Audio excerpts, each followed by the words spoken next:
السلام علیکم. میں محمد ابراہیم شاہ پورے آپ کا دل کی امی گہرائیوں سے استقبال کرتا ہوں. ہم نے پچھلے ویڈیو میں دیکھا کہ کس طرح سے صلیبی جنگوں میں عیسائیوں کو شکست ملی، اس کی وجوہات، اس کے طویل اثرات ہم نے دیکھا. آج ہم اس ویڈیو میں دیکھیں گے یورپ میں نشاۃ الثانیہ کے دور کے بارے میں دیکھیں گے. 14ویں صدی یہ نشاۃ الثانیہ کی شروعات کا دور مانا جاتا ہے.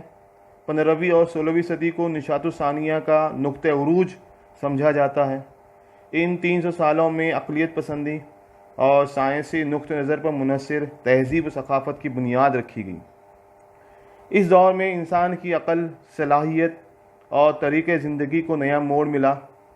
کائنات کے راز سائنسی طریقے سے منظر عام پر لایا جا سکتا ہے، یہ سمجھنے کے لیے لوگوں کی دلچسپی میں اضافہ ہونے لگا.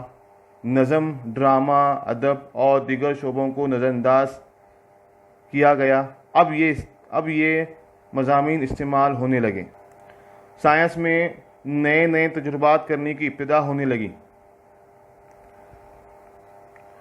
کائنات کے وجود کے خیال میں خدا کو مرکزی نقطہ مانا جاتا تھا، لیکن اب یورپ میں انسان کو ہی اس خیال کا مرکزی نقطہ تسلیم کیا جانے لگا. اسی دور میں دلیر اور بہادر ملاحوں کو دور دراز کے علاقوں کی کھوج کرنے کے لیے حاکموں کی طرف سے ہمت افزائی کی جانے لگی. ان نئے علاقوں میں پائے جانے والے نباتات، پھل، پھول، درخت، چرند پرند، جانور، ہتھیارات وغیرہ کی معلومات اپنے وطن لے آئے. 1543 میں نیکولس کوپرنیکس نے اس بات کی کھوج کی کہ نظام شمسی کا مرکز زمین نہیں بلکہ سورج ہے. 1609 میں گیلیلیو نے نئی طرز کی دوربین تیار کی جس سے فلکیات کی تحقیق کو مزید بڑھاوا ملا. کوپرنیکس اور کیپلر کی تحقیق کو گیلیلیو کے سائنسی طریقے نے تصدیق دی، جس سے طبعی سائنس کے شعبے میں تحقیق کو فروغ حاصل ہوا.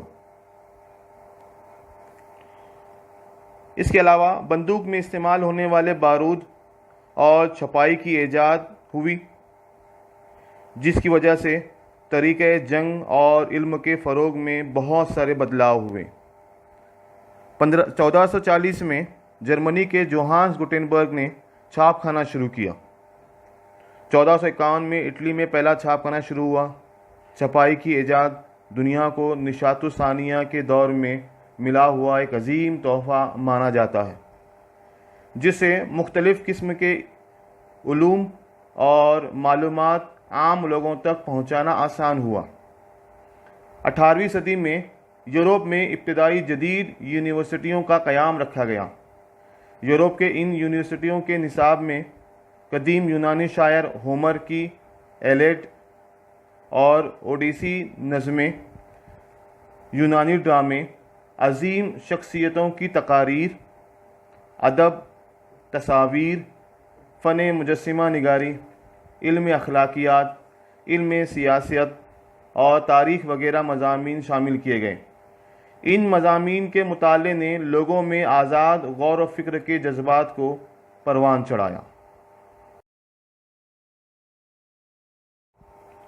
گیلیلیو،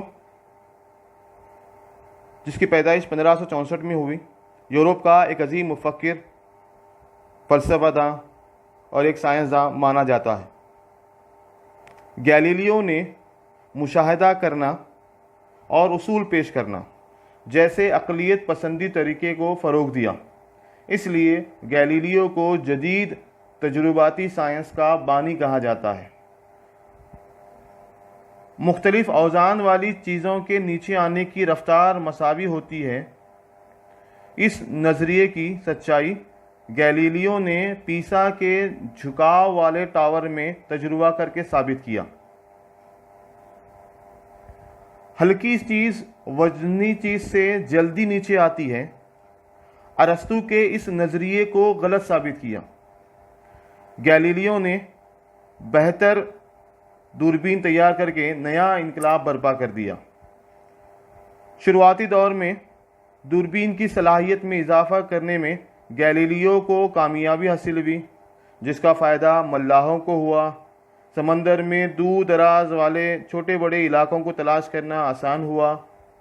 دوربین کے ذریعے سیاروں کے 4 بڑے ذیلی سیارے دریافت ہوئے۔ دوربین کے ذریعے مشتری سیارے کے 4 بڑے ذیلی سیارے کی دریافت کرنا ممکن ہوا۔ چاند کی سطح ہموار اور خود کی روشنی سے چمکتا ہے۔ ارسطو کے اس نظریے کو گیلیلیو نے غلط ثابت کیا۔ چاند پر پہاڑ موجود ہیں اور وہ سورج کی روشنی جب چاند پر پڑتی ہے تبھی وہ چمکتا ہے۔ یہ گیلیلیو نے ثابت کیا۔ سورج کو اپنے ہی گرد میں چکر پورا کرنے کے لیے 27 دن لگتے ہیں، یہ بھی گیلیلیو نے ثابت کیا۔ ایسا مانا جاتا ہے کہ گیلیلیو یہ سورج کے داغوں کا مشاہدہ کرنے والا پہلا سائنسداں تھا۔ یہ بات دھیان میں رکھنے جیسی ہے کہ گیلیلیو سے کئی صدیوں قبل سورج پر داغوں کا ذکر ہندوستان کے وراہ مہر کی لکھی برہدت سنہیتا، جو تقریباً 6 صدی عیسوی میں لکھی گئی ہے، اس کتاب میں ذکر ملتا ہے۔ یعنی ہندوستان میں کئی صدیوں پہلے ہی اس بات کا ذکر کیا گیا ہے۔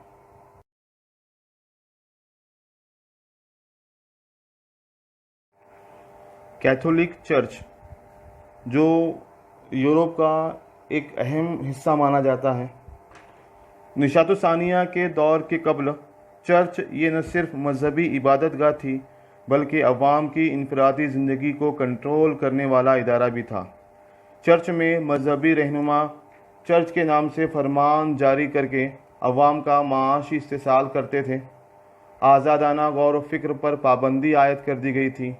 بائبل یعنی انجیل اس مقدس کتاب اور چرچ کے روایتوں کے برعکس مختلف نظریات کے لحاظ سے موت کی سزا دی جاتی تھی۔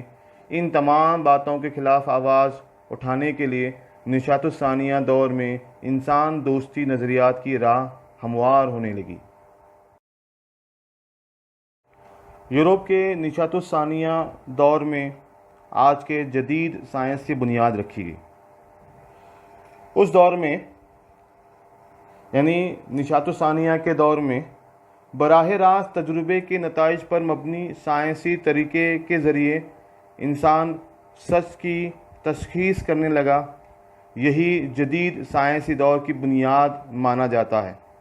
ریاضی، سائنس اور آرٹ یعنی فن کی تعلیم کو اس دور میں بہت اہمیت حاصل ہوئی۔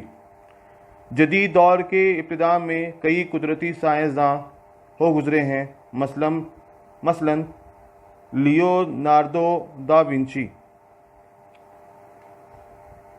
اس دور میں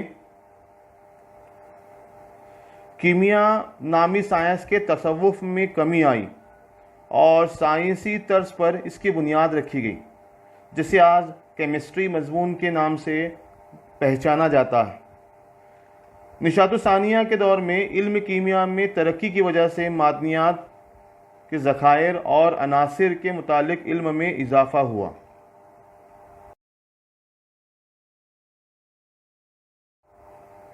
نشاط الثانیہ کے دور میں سائنس کا اثر آرٹ یعنی فن اس شعبے پر بھی ہوا،